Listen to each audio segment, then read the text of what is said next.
सुनाओ ब्रैडकॉम ग्रुप। अब देखिए 8 रुपए 14 पैसे पर क्लोजिंग हुई थी एंड बहुत ही इंपॉर्टेंट जगह पर क्लोजिंग हुई थी। आज हम बहुत अच्छे से बात करेंगे, समझेंगे।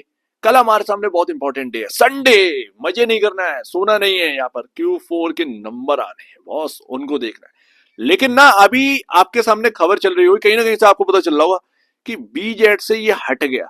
क्या है इसके पीछे का रीजन, देखते हैं भैया। मैं आपको क्लियरली बताता हूँ, ठीक है ना। जगह जगह देखकर मैं आया हूं, तो वो मैं आपको बताता हूँ। शायद शायद हो भी सकता है कि हाँ भैया मार्केट में उतर गया है ये स्टॉक, बट बीजेड लिखा हुआ आएगा।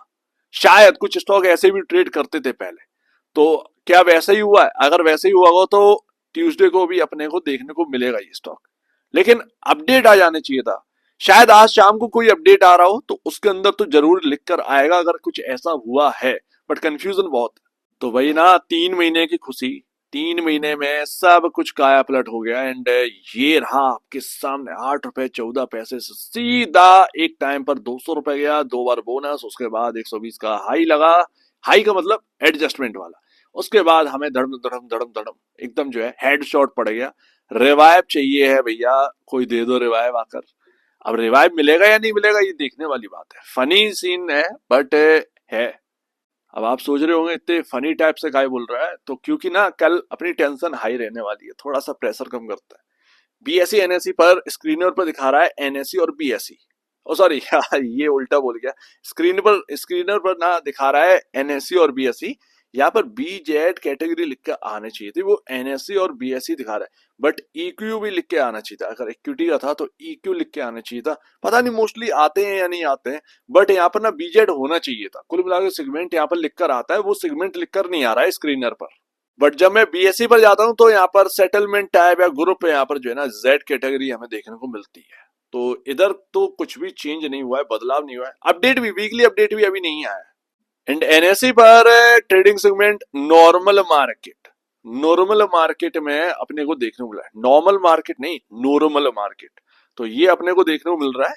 बट यहाँ पर ना आपको मैं बता दूं, हुआ क्या है कि शायद इन्होंने फ्राइडे को भी ऐड कर दिया है। फ्राइडे को भी ऐड कर दिया, मतलब सैटरडे को अपने को देखने को मिलने लगता था 12 बजे के बाद, या फिर सवेरे सवेरे तो उठते तो देखने को मिलता था ब्रैडकॉम ग्रुप अपने होल्डिंग में। सैटरडे संडे फ्राइडे को भी देखने को मिला। शायद वो हॉलीडे वाला ना, वो फ्राइडे वाला, वो फ्राइडे को ऐड कर दिया सैटरडे के साथ, तो वो फ्राइडे से ही दिखने लगा है। और या तो इनका स्टार्ट हो गया है, बट बीजेड कैटेगरी में अभी भी स्टिल रहेंगे, ताकि लोग सतर्क रहे। बीजेड का मतलब सतर्क रहो, ये ना एकदम जो है अप एंड डाउन वाले स्टॉक्स हैं, तो वो बताने के लिए। अब आपको ट्यूसडे अगर ऐसा हुआ तो ट्यूसडे को भी ये स्टॉक दिखेगा, बट बीजेड कैटेगरी में शायद देखने को मिल जाए। तो अभी तक ना कुछ अपडेट हाथ लगा नहीं है इस बारे में। अब देखिए रेगुलर अगर आ जाए तो मजे ही मजे, फिर तो इसमें कोई बात ही नहीं है। मतलब लालच ना एकदम सर चढ़कर बोलेगा। बट Q3 के जो नंबर्स आए ना डिटेरियोरेट होकर, यही तो बात है। मैंने आपको शायद 4 दिन पहले बात हुई थी क्या, या 3 दिन पहले बात हुई होगी, जब मैंने आपको नंबर्स का एक्सपेक्टेशन दे रहा था। तो मैंने आपको बताया कि बॉस रेगुलर ट्रेडिंग में भले ही यहाँ पर ना स्टार्ट हो जाए, अगर फाइनेंशियल चौपट हो गए ना, ये समेटने वाला कोई होगा नहीं स्टॉक, ये यहीं घूमता रहेगा। यस, ये 20 रुपए 10 रुपए के बीच में ही टहलते रहेंगे भाई साहब, जब तक फाइनेंशियल में दम नहीं आया। यही तो हुआ है मोस्टली कंपनी के साथ। हुआ क्या है मार्केट के अंदर, ये तो वही है। पीसी ज्वेलर आज आज हमें हायर प्राइस देखने को मिल रहा है, लेकिन उसकी कंडीशन आप देखिए कि किस कहां पर पहुंच गया। कहां 9,000 करोड़ की सेल्स करता था, कहां पर उसका एनसीएलटी में जाना तक हो गया। डेट का चक्कर, बर्बाद एकदम। प्रॉफिटेबिलिटी 99% गिर गई उसकी। तो वो उसके पास कुछ बचा नहीं। बचा है तो एक आपके सामने ट्रेडिंग के लिए एक स्टॉक बचा है, एंड दोबारा शुरुआत हो रही है उसकी। तो बस वही है। वही कहानी ना अपनी ब्रैडकॉम ग्रुप में देखने को मिल जाएगी। अगेन दोबारा शुरुआत, ठीक है ना। तो रीबिल्ड एकदम, हाँ वही 1.87 का पी रेशियो दिखने लगा है। ये अर्निंग पर शेयर में कमी आ गई है बॉस। यही तो मैं आपको बता रहा था कि ये Q3 के नंबर्स आए ना, ये अर्निंग पर शेयर गिरा दिए भाई साहब। और ये Q4 के नंबर आएंगे, डर तो ये बात का है कि Q3 से अच्छे होंगे या फिर खराब होंगे। अगर अच्छे हुए तो ठीक है, खराब हुए तो भाई उसमें स्टॉक कैसा रिएक्ट करेगा ये नहीं पता है। तो मंडे का दिन ना बड़ा एक ना पेचीदा दिन होने वाला है, कि आप डिसाइड क्या करते हैं। बायर और सेलर क्या डिसाइड करता है, ये बहुत इंपॉर्टेंट बात है। अब देखते हैं यहाँ पर, but price to book value still 0.21 time पर ही दिखा रहा है, यानी कि अपने बुक वैल्यू से बहुत बहुत नीचे काम कर रहा है। मेरा तो ये कहना है कोई भी स्टॉक हो, मतलब कितना भी यहाँ पर ना दिक्कत हो जाए, बट वो बुक वैल्यू के आसपास रहता है। अगर उसमें थोड़ी सी दम होती है वो बुक वैल्यू या बुक वैल्यू के आसपास जरूर जाता है। लेट्स सी देखते हैं, बट रेगुलर ट्रेडिंग स्टार्ट हुई है या नहीं हुई है ये देखना है बस। तो नंबर्स का एक्सपेक्टेशन मैंने आपके सामने रख ही दिए थे। मोस्टली इस क्वार्टर में 10 करोड़ का ही प्रॉफिट देखने को मिल सकता है, और इसके चांसेस कितने हैं अब पता नहीं है भाई, ये देखना है।